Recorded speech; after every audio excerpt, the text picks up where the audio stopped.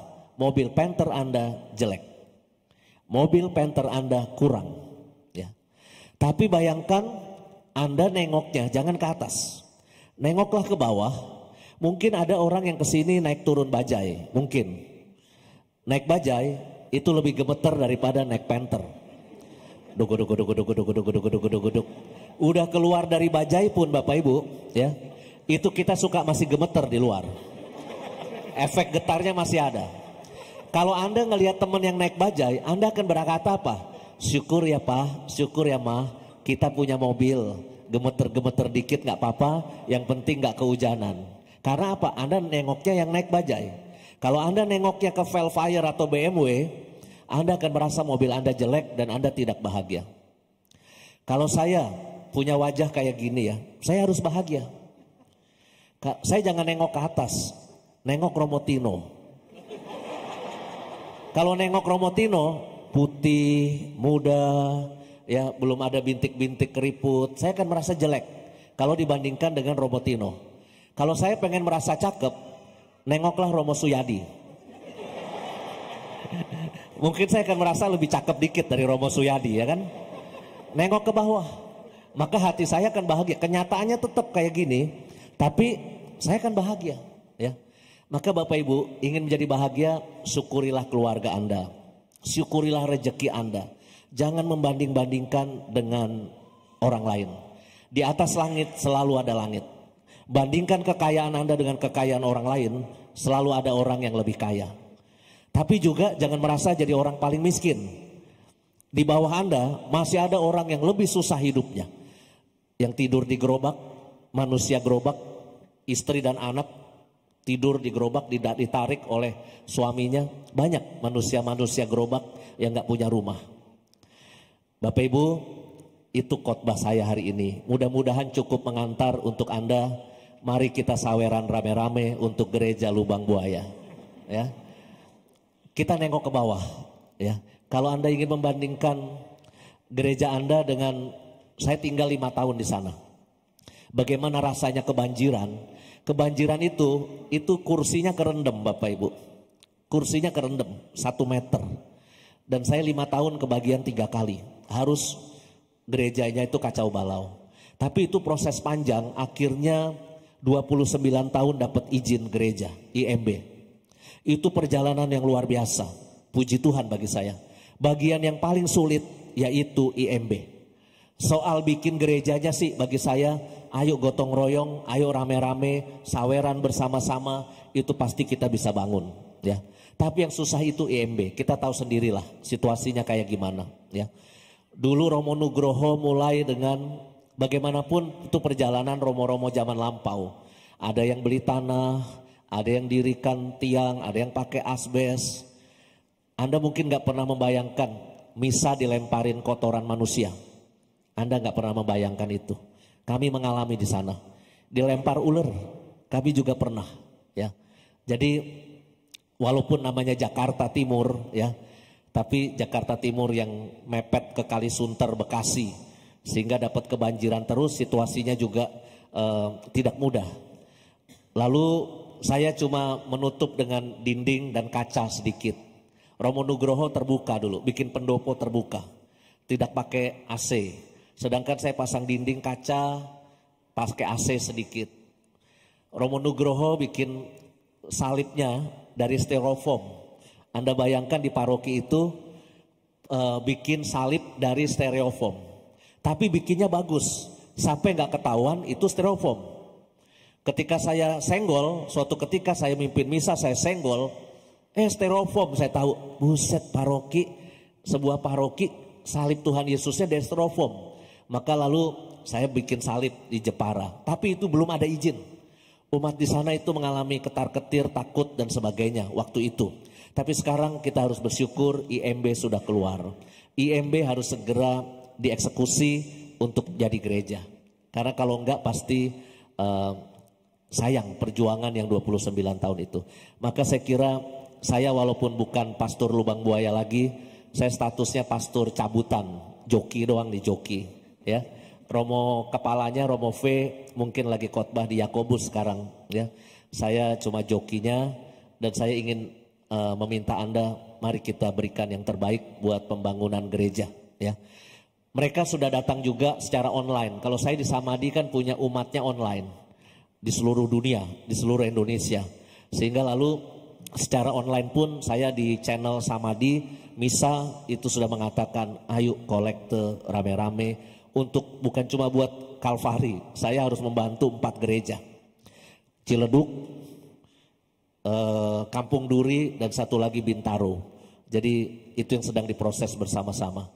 Bapak Ibu, terima kasih untuk bantuan Anda, pasti sangat berguna. Berapapun itu pasti sangat berguna untuk pembangunan rumah Allah di Kalvari Lubang Buaya. Tuhan memberkati kita. Amin.